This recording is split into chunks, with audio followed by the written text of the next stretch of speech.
하나님께서 바벨론을 심판하심으로 이제 이스라엘을 회복시켜 주신다라고 말씀하십니다. 그러니까 바벨론의 심판은 이스라엘 회복뿐만 아니라 또 주변 나라들을 다 구원하는 그런 일이 되었습니다. 1절과 2절입니다.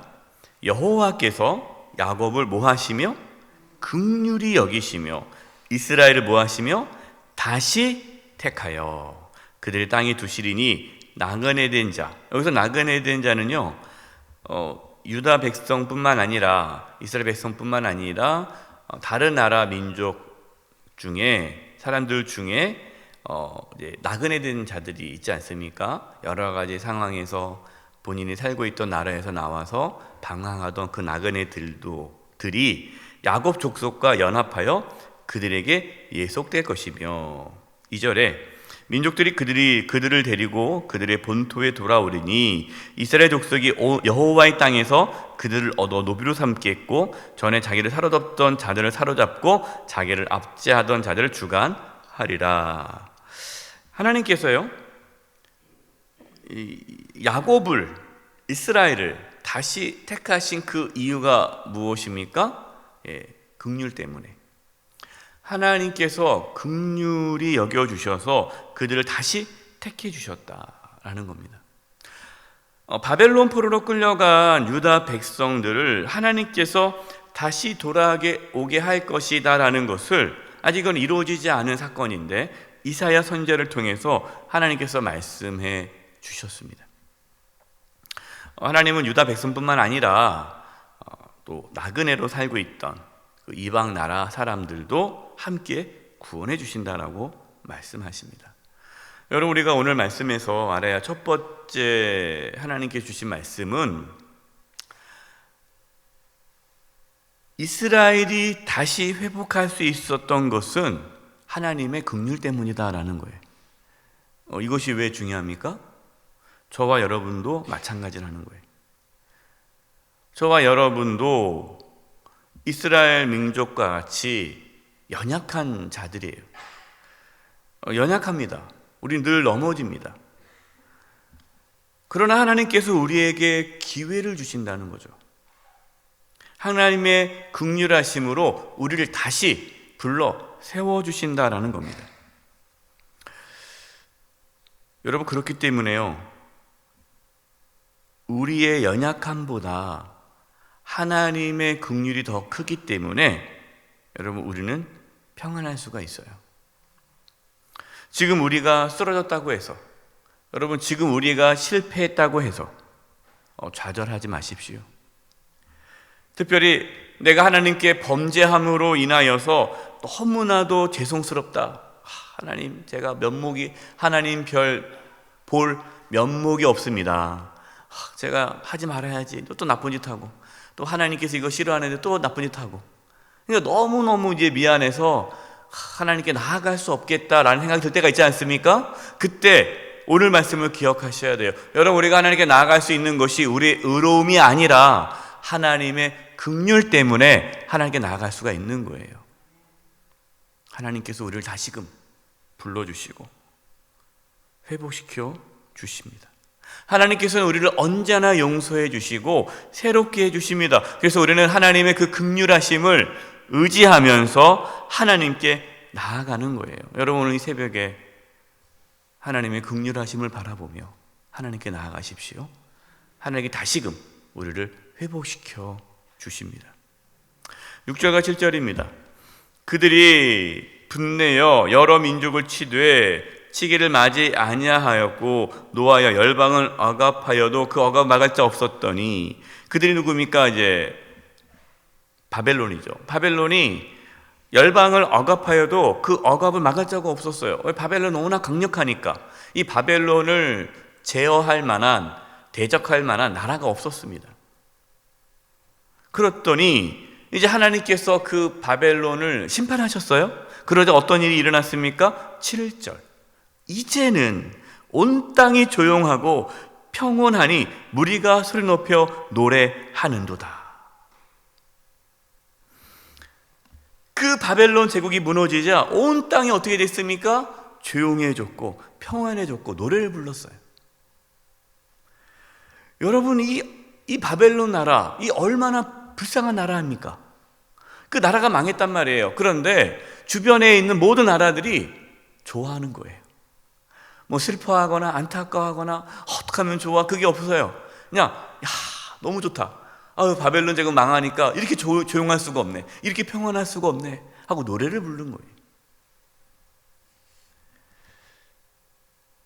여러분, 이것이 우리의 인생도 비슷합니다.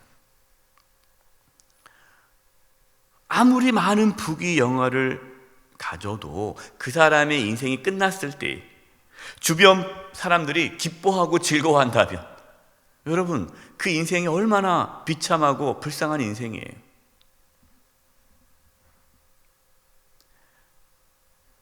여러분은 지금 어떠한 삶을 살고 있습니까? 가족들에게, 주변 분들에게 어떠한 영향을 끼치며 살고 있습니까? 혹시 가족들에게 고통을 주고 있지는 않습니까? 우리 주변 사람들에게 고통과 아픔을 주고 있지 않습니까? 그래서 돌아가셨다 하니까 아유, 너무 잘 됐다. 물론 뭐 그럴 분들 여기 한 분도 안 계시겠지만, 여러분, 그래서 우리가 세상의 부귀영화를 누리는데, 세상의 명예를 얻는데 우리의 관심을 가져서는 안 돼요. 여러분, 그것이 우리의 삶의 목표가 되어서는 안 돼요. 우리는 우리의 삶의 방향과 목표가 무엇이어야 됩니까? 우리 주변 분들에게, 우리 가족들에게, 우리 주변 분들에게 힘이 되고 용기가 되고 기쁨이 되는 삶을 살려고 애쓰셔야 돼요. 그래서 우리가 떠났을 때 주변 가족들, 주변 사람들이 너무나 안타까워하고, 그분이 있었기 때문에 우리 공동체, 우리가 너무너무 행복했는데, 이러한 평가를 받는 것이 정말 하나님께서 기뻐한 삶이 아니겠습니까? 세상에서 높아지는 것을 여러분 부러워하지 마세요. 세상에서 힘을 갖는 것을 여러분, 그거를 부러워하지 마세요. 선한 영향력을 끼치는 삶을 부러워하시기 바랍니다. 13절 14절입니다. 내가 내 마음에 이르기를, 이제 바벨론이 그런 마음을 가진 거예요. 내가 하늘에 올라 하나님의 묵별 위에 내 자리를 높이리라. 내가 북극 지폐의 산 위에 앉으리라. 가장 높은 구름에 올라가 지극히 높은 이와 같. 지극히 높은 이가 누굽니까? 하나님이죠. 하나님과 같을지라 하는도다.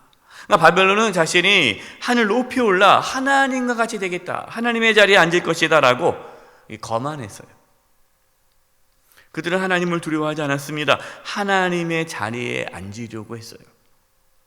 여러분, 그 결과가 무엇입니까? 15절. 그러나 이제 네가 수월 곧 구덩이 맨 밑에 떨어짐을 당하리로다.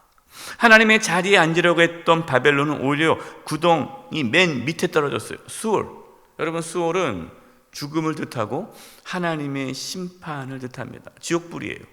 지옥에 떨어지는 거예요. 여러분, 창세기에 아담과 하와가 어떻게 하나님의 심판을 받았습니까? 아담과 하와가 어떻게 죽음을 겪게 되었습니까? 하나님과 같이 되려고 했기 때문이에요. 사탄이 유혹하잖아요. 이 선악을 알게 나무의 가시를 먹어라. 이것을 먹는 날 정령 눈이 밝아져서 누구처럼 될 것이다? 하나님같이 될 것이다. 여러분, 이것이 사단이 끊임없이 우리를 넘어뜨리려는 공격이에요. 끊임없이 우리를 유혹합니다. 하나님처럼 되려는 것. 하나님의 자리에 앉도록 우리를 유혹해요. 자신도 모르게 우리는 하나님처럼 되려는 그러한 욕망이 사로잡힙니다. 사람들 앞에 높임받고 싶어요. 인정받고 싶어요. 추앙받고 싶어요. 내가 아니면 안 되는 것처럼, 나 없으면 안 되는 것처럼, 내가 뭐 엄청난 사람인 것처럼 이렇게 자기를 높이려고 그러고 하나님과 같이 영광을 자기가 취하려고 하는 그러한 유혹이 우리 가운데 계속 끊임없이 있어요. 우리는 늘 조심해야 합니다. 여러분, 유명해지려고 하지 마세요. 자신의 이름을 내세우려고 하지 마시고, 물론 하나님께서 우리를 높여주신다면, 우리는 그때 하나님께 영광을 돌리겠지만 유명해지는 것을 목표로 삼아서는 안 돼요. 오직 하나님만을 높이는데 온 힘을 쏟으셔야 됩니다. 결론입니다. 우리의 삶이 다른 사람들에게 기쁨이 되기를 바랍니다. 여러분, 세상에 부귀영화, 명예, 성공 한순간이에요. 그냥 다 사라질 것들이에요. 그것만 막 쫓고 살다가 주변 사람들에게 고통을 주는 분들이 있어요. 그냥 자기의 꿈을 이루기 위해 막 달려가는데 주변 가족들, 주변 사람 너무 힘든 거예요. 그렇게 살다가 평생 가족들 또 주변 사람들 고통 주다가 떠나가는 분들이 너무나 많지 않습니까? 여러분, 그렇게 살면 안 돼요. 가족들, 주변 분들, 정말 그들을 섬기면서 그들을 기쁘게 하기 위해 내가 낮아지는 삶을 살아야 됩니다. 높아지려고 하지 마시고 낮아지세요. 섬김을 받으려고 하지 마시고 섬기십시오. 유명해지려고 하지 마시고 나는 무익한 종입니다. 충성하십시오. 나를 왜 알아주지 않느냐? 내가 누군데? 내가 그동안 어떻게 했는데? 왜 나를 알아주지 않아? 왜 나를 대접해주지 않아? 여러분, 그런 건 다 하나님같이 되려고 하는 사단의 유혹이에요. 충성하고 애써도 나는 뭡니까? 나는 무익한 종이라. 나는 아무것도 아닙니다. 하나님께서 주신 은혜로 그냥 내가 한 것뿐이지 모든 걸 다 하나님께서 하셨습니다. 나는 무익한 종입니다. 그렇게 살아갈 때 우리가 하나님 앞에 섰을 때 인정받게 될 것입니다. 여러분, 우리의 관심은 이 땅에서 인정받는 것이 아니라 하나님 앞에 섰을 때 하나님 앞에 인정받는 것이 우리의 삶의 목표가 되어야 돼요. 저와 여러분 모두가 다 하나님 앞에 섰을 때 인정받는 그런 축복의 삶을 살아가기를 간절히 축원드립니다. 기도하겠습니다. 하나님 아버지, 저희 삶 가운데 바벨론과 같은 모습이 있습니다. 용서해 주시고 겸손히 하나님을 섬기게 해주시고 또 하나님의 궁리를 의지하며 하나님께 담대히 나갈 수 있는 저희 모두가 되게 해 주시옵소서. 예수님의 이름으로 기도드립니다. 아멘.